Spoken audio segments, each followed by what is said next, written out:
Are we done? Ready, sir? Ready, sir? Perfect. Let's have a real debate, not with screens but with facts, so that you, the people of India, can decide which model is right and which model is wrong. Dharavi, one of the largest slums in Asia, is emerging. Okay, now 16 developers attended the pre-bid meeting. What do the people of Dharavi truly want?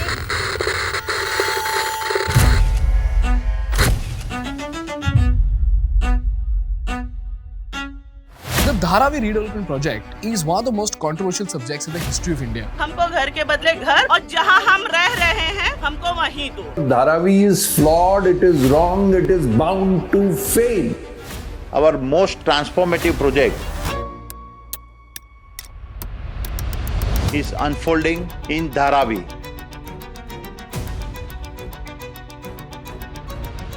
Ladies and gentlemen, meet Ghulam Zia. He is a senior executive director at Knight Frank India, which is one of the world's leading real estate consultancy firms. He believes that the slum rehabilitation model is the best possible solution to a long-standing human crisis in Dharavi. And in the opposition, we have Hussain Indorewala, who's an urban planning professor and a columnist.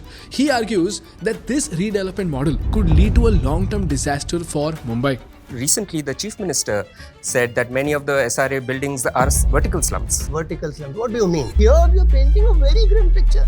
Just because they're Dharavi. But you started the project saying that, you want to improve people's lives. 6.5 million people living in slums. Here we are trying to actually fast track this whole development. We can't really jump to conclusion that this is a project to give this high value land to a developer. I disagree. If that's the case, why can't the government do it?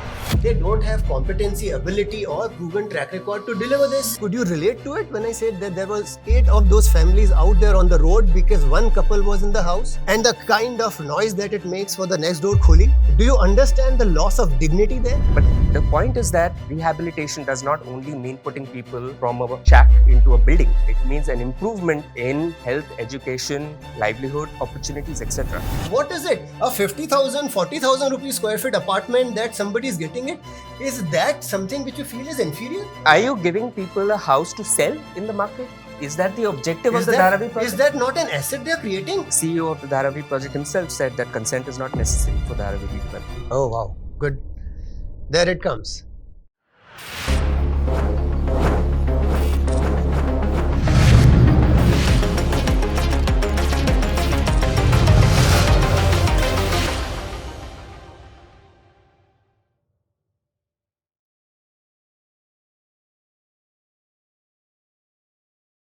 Before we dive in, let's take a moment to thank Odoo for supporting our podcast. Imagine a small manufacturing company in Pune that consistently juggles between multiple software tools, like one for inventory, another for accounting, and another for sales. This leads to miscommunication, inefficiencies, and valuable time is lost in just managing these disconnected systems. But what if all your business needs could be handled in just one place? Well, this is where Odoo comes in as a game changer for businesses of all sizes. Odoo is an all-in-one enterprise resource planning platform that brings together 45 easy-to-use applications. Whether you are managing your sales, invoicing, project management, inventory, or even building a website, Odoo centralizes everything on a single platform. So no more juggling, no more disconnected tools, and no more dealing with messy integrations. Odoo has a very seamless integration. Every app communicates with the other, which creates a unified system. For example, sales is automatically in sync with inventory and accounting, which gives you a real-time overview of your business performance. And Odoo's user-friendly interface ensures that everyone, from a seasoned manager to a first-time user, can adapt to the platform effortlessly. So as your business grows, Odoo grows with you. It's completely scalable and it will allow you to add new applications as your needs evolve. Automation tools streamline repetitive tasks and give you more time to focus on what truly matters, which is scaling your business. The best part, your first Odoo application is completely free for life with unlimited hosting and support included. So if you want to grow your business in a flash, check out the link in the description and start your journey with Odoo today. People, the Dharavi Redevelopment model is being executed under Maharashtra's Slum Rehabilitation Authority or SRA.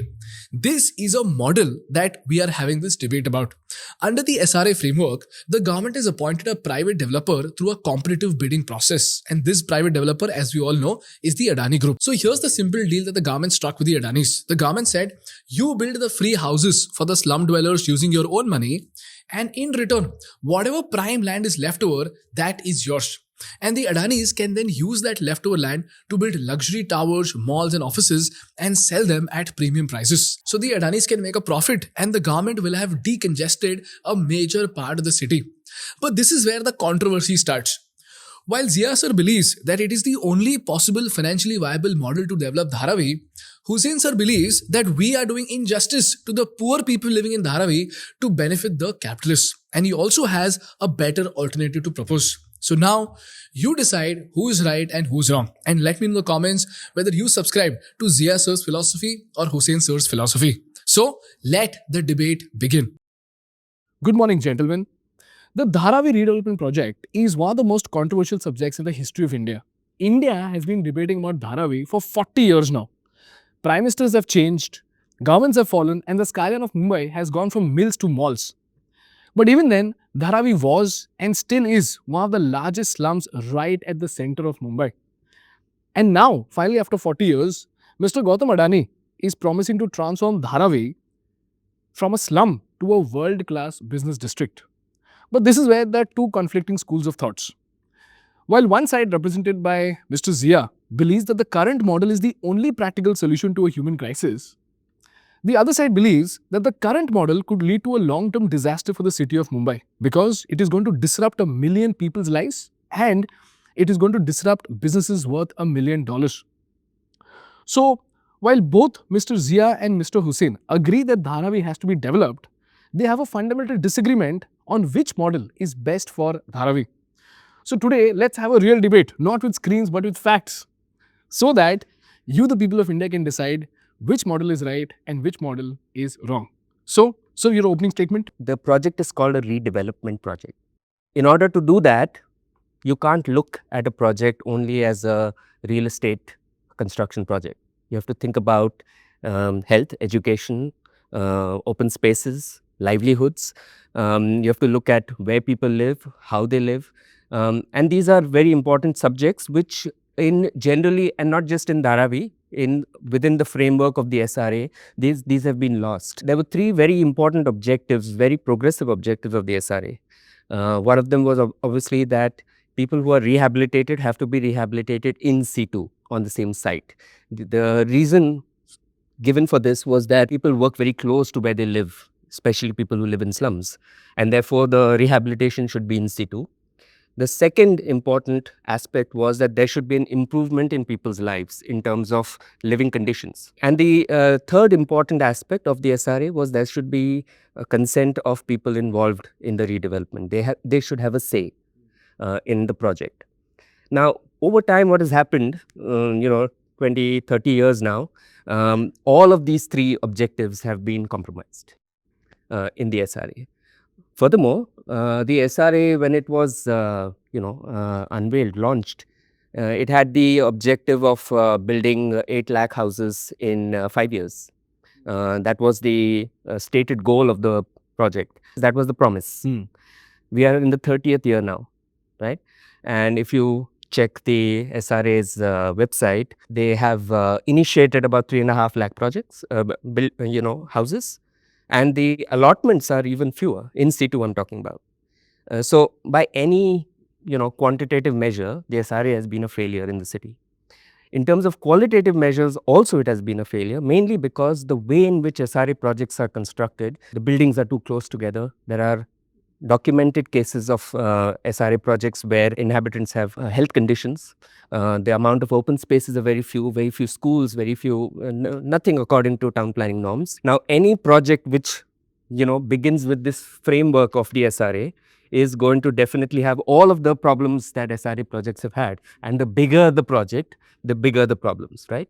So for that reason, I believe that the SRA model is not the best model for the redevelopment of Dharavi. Got it. So you're saying that if slum rehabilitation has to be successful, it has to have three important attributes. Firstly, the people have to be rehabilitated in that exact location or nearby location so that they can now come back to work.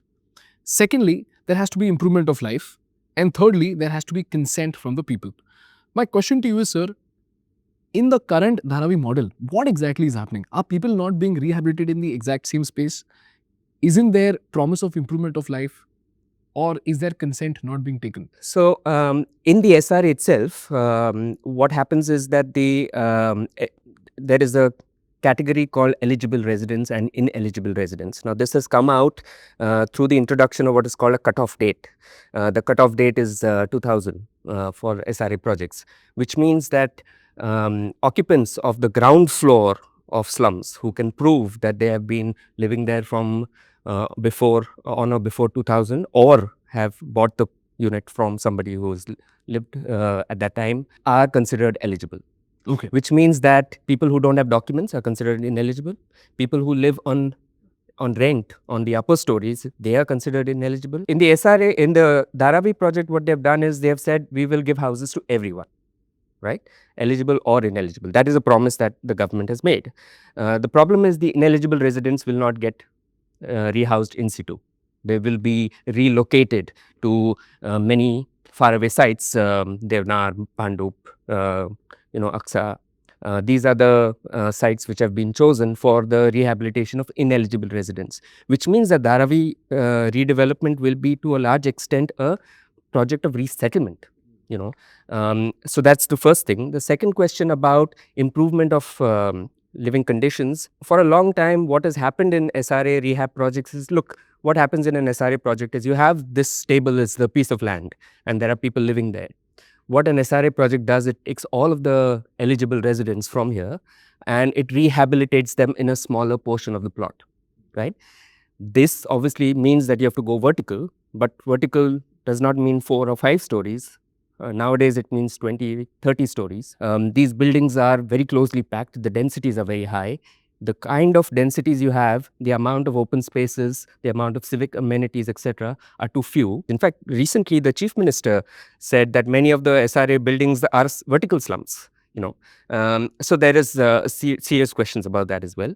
And the third question about consent, well, the CEO of the Dharavi project himself said that consent is not necessary for Dharavi redevelopment. So I think on all three accounts, original objectives of the SRA are not being met. Got it. Zia sir, why do you think this model is the best model to develop Dharavi? Well, the history says that most of the SRAs that we normally discuss, the slum rehabilitation activities or projects that we have spoken about, are essentially very small in size, and compared to that, Dharavi is a huge development. And from your statement as well, you said it's in the heart of the city. Perhaps Mumbai is the only city which has two distinctive points. Perhaps the only city which has a national park in the heart of the city and also a slum in the heart of the city. Yeah. So this is what? It's a huge tract of land which we need to develop, and for which we need some spatial arrangements which are not going to be akin to whatever has happened in the SRA history of last 30 odd years. It has to be more than that, because in last 35-40 years we have seen multiple attempts to bring this whole development to life have all failed. To me, one of the most important aspect is the addition of a railway land, which was thus far not available. Almost about 40 odd acres has been added up to this. And then there are a lot of these challenges about in situ, in fact even transit. There are 3 stages. You would actually rehouse a few of these people away somewhere, which is called a transit accommodation, and you break it down, rebuild it. That's the second phase, and third phase is when you create free sale market component where developer makes money. So in that entire rigmarole, in that entire zest to find the right solution, I am of the opinion that where we are today is the best model.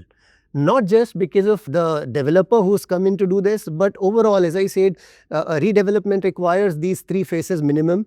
And for a developer to come in and look at this entire logistical nightmare, and I'm not yet talking about the social nightmare, approvals, consent, surveys, whole lot of things, and protests, etc. from all quarters. So in that period, somebody like an Adani would make sense. Why somebody like an Adani? Again, it's not about one individual or a group. I'm talking about people who would have deeper pockets, who would have exposure to multiple industries, who would be not affected by the cyclicity of real estate alone, and hence somebody who has businesses beyond just real estate. So here we are trying to actually fast track this whole development, for which both the model and the developer is important. And in my view, what we have got is the best way to sort it out. Got it. Hussain sir, your question? Actually, my question for Ghulam would be that, the thing about this is how much of this project, in your view, has to do with improving the conditions of life for the residents of Dharavi, and how much of it really has to do with real estate returns? As I mentioned in the opening statement, a large part of the sale, in order to be, the word used generally is viable, it actually means profitable. It means that the kind of the sale component that is going to come up is going to be unaffordable for anyone in the city except the very rich. So how do you see that as a benefit to the city as a whole? Hussain, first of all, I beg to differ with your perspective that this is going to be done for only a certain segment of society. The reason why we have got a private player to come and deliver it is because the authorities don't want to burden every resident of Mumbai to pay for Dharavi Redevelopment. Which means you're not paying from the exchequer, you're not paying from the taxes that you and I are paying. Right? So if it doesn't have to go from my pocket, where else does it go from? So a developer comes in who generates resources to build the housing for Dharavi or other infrastructure. Overall, the redevelopment happens out of that money which he is going to earn from selling this in the market. Now it is so simple in economics. If he is going to sell it in the market, he will create only what market will buy. Right? Simple. So in that case, why do you want to put up a condition that he should put houses of so much of size and only to cater to a certain segment, etc.? Leave it to the developer, because ultimately what you want is enough resources created to rehouse the whole of Dharavi. Simple. Let's keep the objective very simple, and then leave it for the developer to decide how is he making money. Yeah, no. In fact, I agree with you insofar as you're saying that a developer will look for profits. If I was a developer of doing any SRA project, obviously I would think about my bottom line, and why wouldn't I? The point really is not whether a developer should make profits or not. Dharavi has been declared a vital public purpose project, which means that its development is important not only for the residents of Dharavi but for all of us, right? If that's the case, why can't the government do it? Why can't it be done as a no profit, no loss public housing project?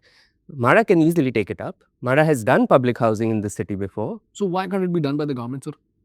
Again, as I say, to start with, it's about exchequer money. You will need funding.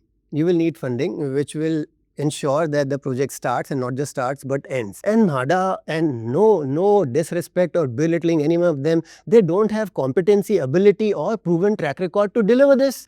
Then comes this possibility of the developer making a certain funding. If you look at your rate of returns, a project which is delivered in 20 years vis-a-vis a project which is delivered in 50 and 60, your rate of return itself will be actually compensating for the profit that the developer is making. So why not go for it? When it comes to government land, when it comes to rehabilitation of slum dwellers, the approach should be that the value of land must not be a factor in deciding how redevelopment should happen. Just think about it. In Mumbai, even slum dwellers for that matter are willing to pay for cost of construction. They can pay, except for a very small section of very poor people. Anybody in Mumbai can pay cost of construction. What they can't pay is the cost of land. And much of the redevelopment projects in Bombay are focused on encashing the value of land. So Hussain sir, you're essentially saying that the government must take up this project and it should ensure that all the people of Dharavi are rehabilitated within the Dharavi region itself. Is that correct? Yes. But do you think it's practical, sir? They already live in Dharavi. It's perfectly practical. You need to be on the ground to understand what Dharavi is. I grew up in that area. And I can give you examples of real life where, we have concerns. Why are people out on the road till late in the midnight or early morning, wee hours, etc.? Do you know in each house more than 10, 12 people live? In a small 200 square feet gala or a small 1200 square feet, the term is kholi. If you understand, in Mumbai, the term is kholi. एक खोली में 10 से 12 लोग रहते हैं. And then these 10 to 12 people will be spread on 2 or 3 generations. You know why they are all on the road in the night? Because somebody has to be in the house programming for the next generation. They need privacy. Do you understand this is where I was talking about dignity, which many of us can't even fathom and understand. That an old man is down there, his grandsons, his sons are down there because one of his sons with his wife is in the house because that's his night. This is the reality. That is why the segregation of what Hussain also spoke about, who's authorized or not authorized, etc. Housing, all of them is the key, which is a great factor. But density wise, you can't do it over here. You have to go vertical. And when you're going vertical, again, I don't know whose statement is this, vertical slums. Again, I have serious reservation on these terms, vertical slums. What do you mean? What is the living? I tried to paint a small picture. Could you relate to it when I said that there was 8 of those families out there on the road because one couple was in the house? And the kind of noise that it makes for the next door kholi? Do you understand the loss of dignity there? Can you even imagine what is going on in these slums, etc.? And what we are talking about is, because it's a verticality, you feel that there is some amount of loss of dignity in this. I get very frustrated about, talking about in situ, I agree, we are all equal. But who are these millions of people who are traveling from Thana, Virar and Panvel and Bhivandi, etc., coming into the city and working? Who are they? Are they not Mumbaikars? Are they not civilians? Are they not citizens of the state, of this country? We are talking of this particular pocket of people who are living there. We want to ensure that they are all in the same location and hence in situ. My question is, if I am traveling some 25 kilometers, am I any less human than those who are living over there? So in situ is where I am completely disregarding this whole concept of in situ. If commercially viable, why not? Let us do in situ. But if it is not commercially viable, then you should actually disregard it. So that is point number 1. And again, since your question was about why not government does it itself, we are living in this euphoria, we are living in this imagination that government is flushed with money. Currently, you have more than 1.25 lakh crore invested in infrastructure projects that are happening, making metros, roads and coastal and all lot of things, improvement in railway stations and this and that, and this keeps on coming in. So this is what you are spending and believing that government has enough of money to do a specific activity. And where is government getting that money from, dear? You and I are paying for it, na? It's my money which government is going to use to construct something which it feels is a priority. I agree. But then in an urgency of making some case, here we are actually painting a very grim picture of the overall redevelopment. But then since the redevelopment of slums is a target, we have taken it as a target for the government to improve the city. It has to be taken at par with infrastructure, but then considering that the government is flushed with fund is laughable. The problem is, Ghulam, you and I cannot decide what the objective of any housing project should be. This is what I'm saying. In situ is not my preference. In situ is what the government said it is going to do. This is government policy of giving people who live in slums in situ housing. We have the reports right here. The Afzalpurkar committee who created the framework of the SRA said in situ is the first principle of slum rehabilitation. So that is, it's not for me or you to say, which is why it's there, right? The second thing, importantly, is you keep saying that I am painting a picture. I'm saying that the government is flushed with funds. This is not about painting any picture. It's about practical questions. I agree that development is important. The question is, what is the priority of redevelopment? Is the priority of redevelopment the upliftment of people who live in a place, or is it the upliftment of land values? And I think that is where many of these questions arise. So I'm talking not so much about whether this agency is better than that agency, or is a government agency better than private developers. I'm talking about the way in which you conceive of a development model. Are you going to say that the profits from the project are most important, or are you saying that the improvement of people's lives should be at the center of the project? A lot of residents of Dharavi right now are also expected to be shifted to Deonar, right? Yeah. Which is a toxic landfill, isn't it? So how are people expected to stay close to a landfill and have better lives, sir? My best case scenario is where we are sitting right now, there is this small infinity adjacent to us. And there's another infinity a couple of kilometers away. And there is... Wait for this question. I'm very happy. I'm very happy it has come up. You know, because the moment I spoke about in situ, my perspective on in situ is going to be strengthened again with this argument. You have apartments sold for 5 crores or 8 crores in a building called Rustamji, Haryana or something next to Inorbit Mall. You, I'm sure, go to Inorbit Mall at least once in a month because we are in western suburbs to have to enjoy your stuff, etc. This was the location where the entire IT, ITS and BPO industry in Mumbai started from. Do you know it was a dump? It was a dump? Of course. It was a dump. Even today, there are the fallouts of those dumps because every 2-3 years you have to change your TV screens and stuff like that. Lot of those things happen. But mind you, you have a whole economy sitting and working out of that dump. And here we are painting a very grim picture. Just because they're Dharavi. Just because they're Dharavi, you don't want them to travel 20 kilometers. Just because they're Dharavi, they don't want them to be on a dump or whatever. The rest of the city is inferior. You and I don't count. Dharavi counts. Now, I'm only saying that we need to be actually drawing our parallels properly. When we are talking, defending Dharavi's, the rights of Dharavi residents, definitely do it. But somewhere talk about my rights as well. If I'm living in a dump on a Inorbit and mall and all of that, and not even knowing, this is a point I want to draw your attention to. This is a 40-year story.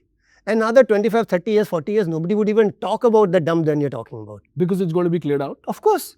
Of course, you will have fallouts in the long term, but there are examples existing. Na? So, whenever we are talking about such extreme situations, we have to also look at how things have changed in the long term in many cities as well. I would pose a question to the Ghulam. Let's say you can do the remediation of the waste dump, right? You can convert it completely into a wonderful, a new commercial district like this. So, why isn't the sale component of Dharavi being built in Devnar, Kanjurmarg, Malvani, instead of the rehab going there? Why don't we do that? Even that's possible. Yeah, you want an answer? Na? You want an answer? You understand, ultimately it's about commerce, it's about Excel sheet. You don't want anything to be done on Dharavi, and you're fine doing things in those 3 locations that you're talking about for free sale. If I am the developer, I'm fine. But give me worth of that value, na, which I am going to lose in Dharavi. Give it, I will do it. No, which only goes to prove my point that it has to do with land prices. It has very little to do with, the improvement of living conditions. Can I request you to tweak it a little? Talk about feasibility, talk about financial returns, talk about rate of return for the developer who's going to do it, his ability to get his money back. I think the difference in this discussion is about, he believes that you have to consider land values and viability based on that, and the return for the developer as the starting point. I believe that you should begin with the needs of the residents of Dharavi. Got it. I want to understand your argument about why Dharavi Redevelopment Project in its current model could be a disaster for Mumbai in the long term. I think one of the things that is happening immediately is that for the Dharavi Redevelopment Project, there are various other land parcels in the city that have been clubbed with the Dharavi project. So, Dharavi itself is 250 hectares. So, what was felt when the redevelopment proposal was being prepared is that you will need, many more areas to resettle people, the ineligible residents, for which a lot of these other land parcels, most of them are, I think all of them are public lands, were connected to the Dharavi Redevelopment Project. So now the Dharavi project is not just the 250 hectares in Dharavi, but it is an additional some 500 odd acres, a little less than the Dharavi area itself, which have been, which will accommodate people who are ineligible. Got it. Now the question is where those lands are located. They are located in, we discussed Devnar, they are usually considered to be the peripheries of the city. Now when that happens, the in situ, remember, was to keep people in proximity to where they work and so on. With resettlement, people lose jobs, they lose their livelihoods. With resettlement, people, the costs of transportation increase.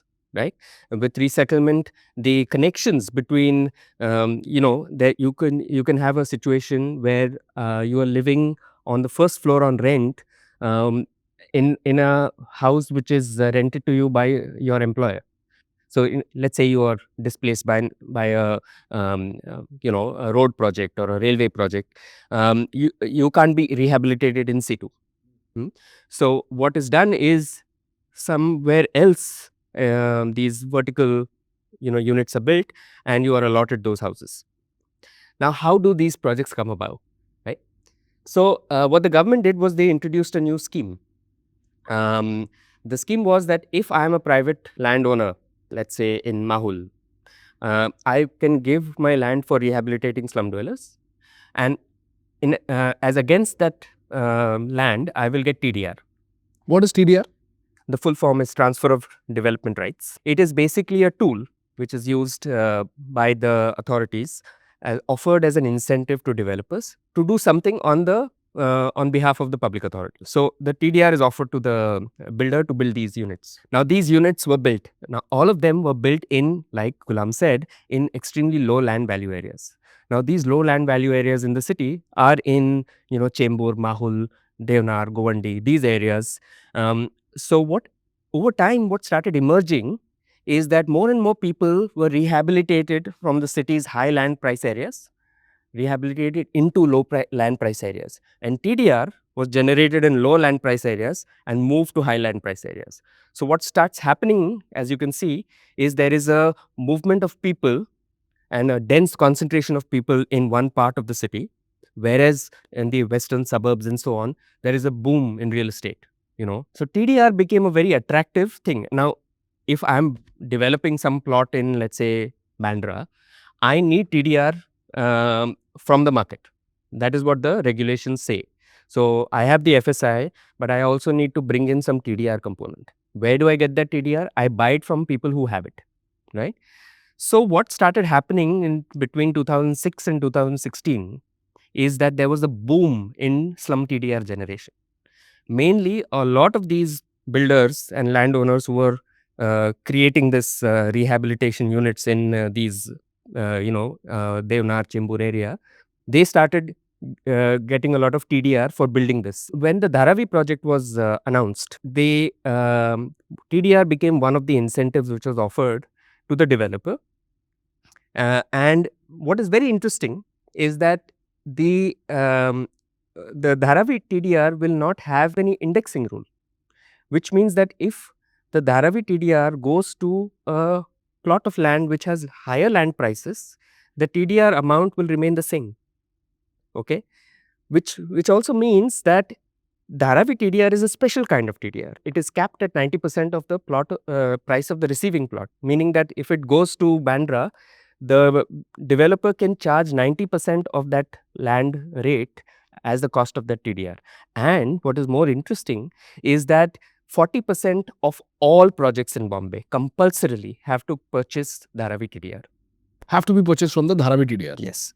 Which means that no matter what you are, you may be completely unconnected with the Dharavi project. But if you are a developer in Bombay, you have to buy 40% of TDR from Dharavi. TDR become costs for the developer. And the costs keep adding up, which makes the housing unaffordable. If I am a new house buyer, I have very little options. I have to be either super rich or I have to go and squat in a slum. Zia, so do you have a counter? Very well explained what TDR is. Hussain, great job. Let's now talk about numbers.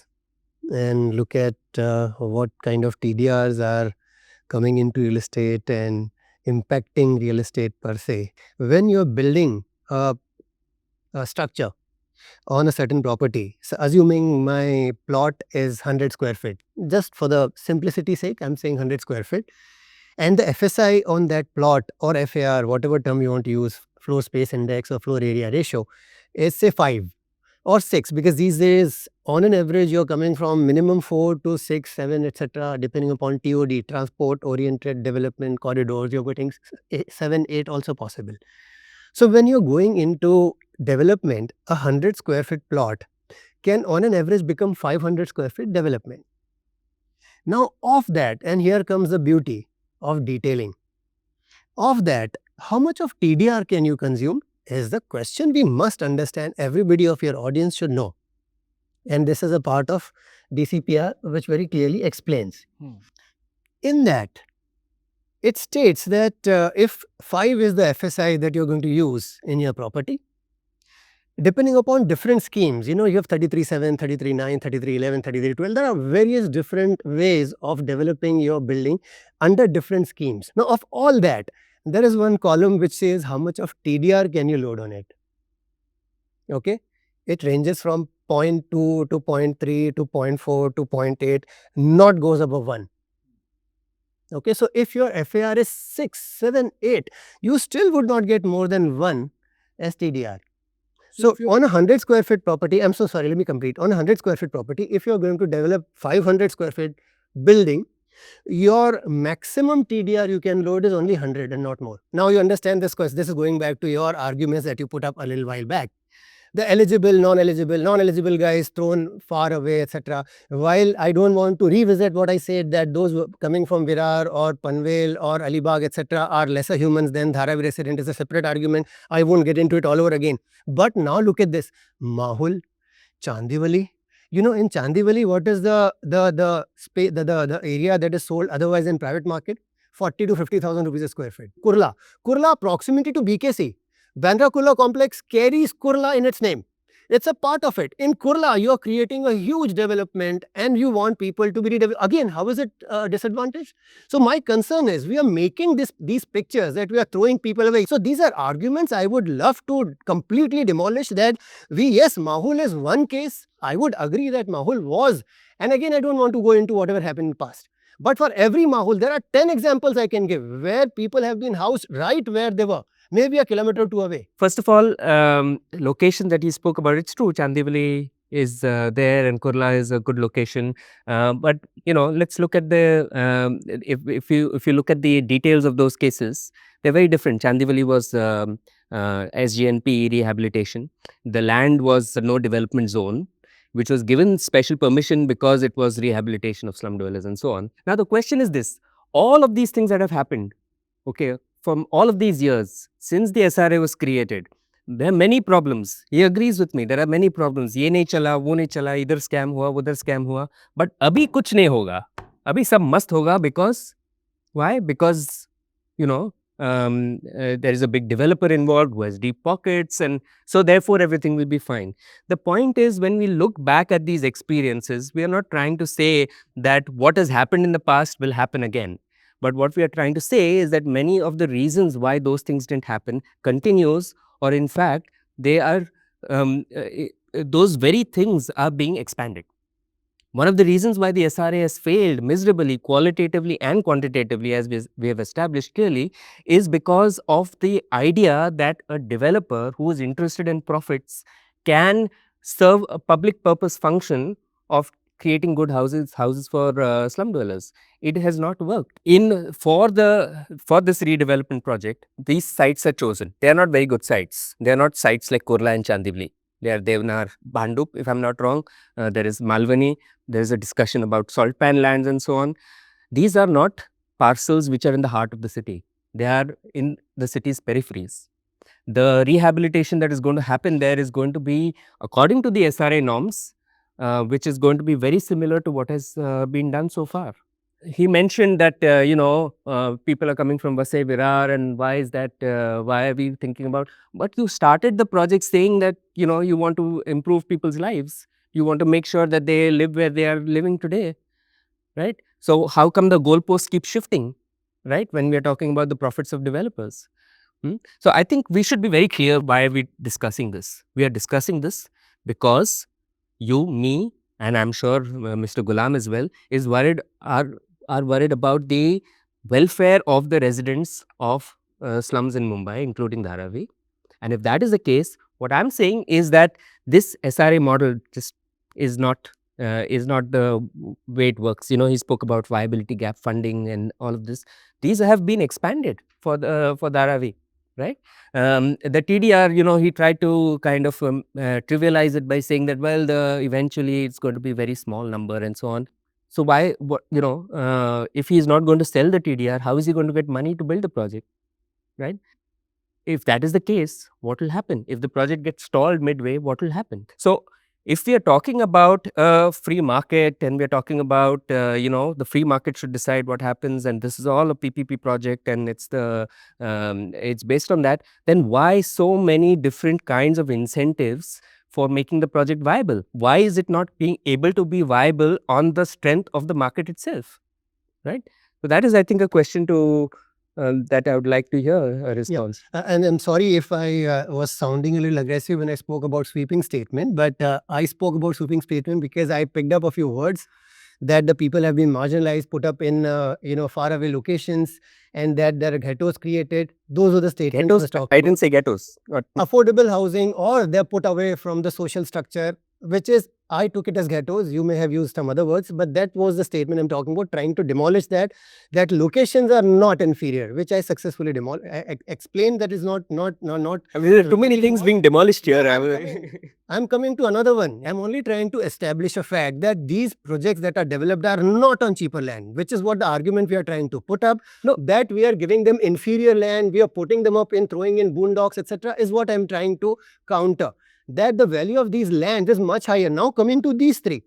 Devanar, average price that Rahejas are and Godrej are selling in this locality is 40 to 45,000 rupees a square feet. Bhandup, on an average, there are multiple developments happening, but best of them, somebody like a Vadhwas, etc., would be selling for 45 to 50,000 rupees a square feet. Malwani, average price 30,000 rupees a square feet. How can we call this? How can we try? You are asking me that I am trivializing thing. What is it? A 50,000, 40,000 rupees square feet apartment that somebody is getting it? Is that something which you feel is inferior? No. Help me understand one thing. Are we talking about creating property or are we talking about creating housing? Them value. I think there's a misunderstanding here. Are you giving people a house to sell in the market? Is that the objective of the Dharavi project? Is that not an asset they're creating? Is that not something Is the project to their wealth? So you're saying that you take the land, public land in Dharavi, and you're creating assets for people which they can sell and go, right? Or are you, because I'm talking because about displaced people. No, 1 second. Because displaced people. We're focusing on those land parcels which are I thought I have a misunderstanding. I thought this debate was about creating better homes for people. It has. It seems that this discussion is about the value of assets that are being created. Wealth creation is not connected to your lifestyle improvement. Housing is different from creating assets. Housing is shelter. Housing is your civic amenities. Housing is neighborhoods. Housing is communities. Housing is livelihoods. Housing is not asset value. You know, I can have a house that I live in. It may, probably I can't sell it in the market, but is it a house that I want to live in? Or is it an asset that I'm thinking about the next chance I get, I'm going to sell it? One of the problems of the SRA also is that it creates asset not only for the sale apartment, but also for slum dwellers, right? Which means that you are over time creating an asset which for low-income people who have most probably lost their livelihood because of the redevelopment are going to, in the first moment of distress, sell the asset and go. And where do you think they're going to go? Go back to the slums? They are going to go back in another slum. So it's, the SRA is a slum reproduction scheme, right? What it has done all the time since 1995, every time there is an SRA project, first of all, by creating this cutoff date, it creates ineligible people, okay, who get displaced. So those people go back in another slum, right? So the net, it creates, for every project, it creates a net deficit of housing stock. It breaks more houses than it builds, right? Those people go back in a slum. Then the people who live in a slum can't afford the assets, can't afford the cost of living. If there is a distress, they sell and they go because you've created an asset. So what happens? Then they go back into another slum, probably put that house up on rent. So each time you do these redevelopment projects, the SRA began with a grand ambition of creating a slum-free city. But what over time it has become a slum relocation scheme, right? You're changing the form of slums, you're creating assets which can be sold in the market. You're not creating housing for people. You're not creating better living conditions for people. And when, as to the other question about, locations and so on, what is the amount of open space that planning norms say you should create for 1 lakh people? 3 square meters per person. Okay, that is 300,000 square meters of open space. How much open space is there in HDIL, in the Kurla project? Just take a look. Look at each and every one of these resettlement schemes. What is the kind of infrastructure that has been created for the people? I did a study of Mahul, of the open spaces. There was one school, there are 17,000 units there. There was one school, primary school, that was created there, right? The closest bus stop was 2 kilometers away, right? The railway station. The bus stop was there, but the railway station was 2 kilometers away. The entire air of that area is toxic, right? Now, Mr. Ghulam may trivialize it, saying that, oh, but you created an asset. You created an asset, but you've not created better homes for people, right? I think one of the things that people of Mumbai need to think about very carefully, and probably in this, I would disagree with many people, even in the academic community, is one of the problems is this idea that housing is about creating assets. It is about bringing in builders to serve public purposes, okay, and continuously talking about housing in terms of property values.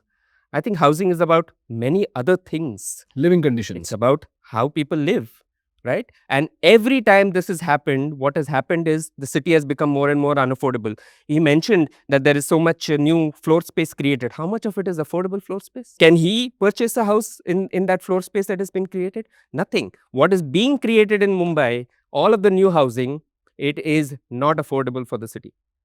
The only thing that is affordable is the rehab units, which are created as assets, which usually most people may sell and go, but that is not in good quality conditions, and those are not the kind of housing that the city needs. Unfortunately, we are a city in the making. We are a brownfield city. Please give it to that. We are not a greenfield city. This city is here for donkey's years, a few centuries, at least 125, 150 years of history of Mumbai. I have read it was there even way before, when there were archipelago of 7 islands, etc. So this is a very old city. It has taken its own shape and development over a period of time. In last 2 decades, we are trying to improve. Let's be patient. I may not see the new city that Mumbai is turning into, but my children would definitely use that. Now, I would like to have closing statements from both sides so that the audience can, in summary, understand your perspectives and then decide for themselves as to who do they believe in more. Zia sir, go first. Thank you. To me, Dharavi redevelopment is a golden opportunity knocking our doors. This is the time. Whether it is financial viability or a balance of social and infrastructural approach, etc., is all coming in place. A lot of things that we spoke about are focusing on improving lifestyle of people living in that area. That is definitely the focus of the entire redevelopment scheme for Dharavi. We need to question and get answers of how all those things are going to be sorted. But whatever little exposure I have seen, whether it is open spaces, social infrastructure and more planned for Dharavi. The only question is eligible and ineligible debate. I don't want to get into it. The political side of it aside, I'm saying this is a project waiting to be delivered, where you will be improving the lifestyle of a huge chunk of people, which the whole world only looks at it only for a slumdog millionaire kind of a movie. So here it is, we are going to change that entire perspective. Here it is, there will be people concerned because they will not get their maids and drivers, so they will have lots of hurdles to come in the development of Dharavi. But then I want to see those children of Dharavi actually coming into mainstream. serving in my office and your office tomorrow, and not focusing only on pottery or papad making and stuff. So here it is, a step in the right direction, and I do see it delivering in the fixed time, because I have full confidence the way they have decided the public-private partnership, and the partners who I have confidence in, if they can manage the global headwinds, whether it was Hindenburg, etc., I am sure they can manage Dharavi as well. So full vote on the way government is going ahead and delivering Dharavi. What I would like to say is that, as a closing statement, is that there are some fundamental problems with the SRA model. It is built on contradictory objectives. It tries to do what is necessary for public welfare, while allowing developers to make a lot of money. That model has, over the past 30 years, has been an abysmal failure, both qualitatively and quantitatively. Dharavi is a settlement which is, first of all, not one settlement. It has been spoken about as though it is one settlement. But if you go into Dharavi, you will find that there are various neighborhoods in Dharavi. They settled at different points of time. There are different communities there. There are different government schemes there that have been built. There are many SRA projects that have happened over there. So it is a very complex weave of settlements, which now on top of that comes this straitjacket of SRA, which thinks that all it needs to do is to reorganize, what is happening in Dharavi into vertical developments. The problem is that many of the communities who live there have land-based occupations. Whether it's pottery, it's recycling, it's the leather industry, and so on. Many of the people who work in Dharavi live as renters within Dharavi. All of these things is going to get disrupted. The problem is that many eligible people will get housing inside, which will, in these high-rise blocks on one part of the of Dharavi. The front part of Dharavi is going to become sale, which is going to actually benefit the developer. All the people who are displaced will be resettled far away in different areas. Some of these are ecologically valuable areas like salt pans and so on. So in terms of the displacement of people, the kind of inequities it creates, the impact of this project on the real estate sector in the city, I think in all of those, when you put all of that together, there is really some hard questions that one needs to ask about this. What I would say is that there are that Dharavi has to, obviously, there has to be development in Dharavi, but the development has to be led by the people. It has to be a kind of development that does not prioritize profit making, but prioritizes the living conditions and working conditions of Dharavi. And what that means is that you can do, you can bring in the public sector to no profit, no loss project like they're doing. You can do a project which is entirely public funded. Or if you want to bring in private developers, you can impose all of the kind of conditionalities that ensures that maybe the sale is not built in Dharavi, all the people who are living there are rehabilitated, but the sale is built somewhere else, or it is financed through TDR and so on. There are many different ways of doing this. But as long as it happens within the framework of the slum rehabilitation scheme, I think there are serious kinds of implications, impacts that this project is going to have. And for that reason, I think this model of redevelopment is not the best one for that. Got it. Thank you so much, gentlemen. This was an amazing debate. I had a lot of fun. So we had only facts and no screams. So kudos to that. Thank you so much for your valuable time. I had an amazing time. I just hope you had fun too. Yes, definitely. A great pleasure. Enjoyed every moment of it, and would love to get into a few more such discussions. Done, sir. Thank you so much. It was great fun, yes. Thank you so much.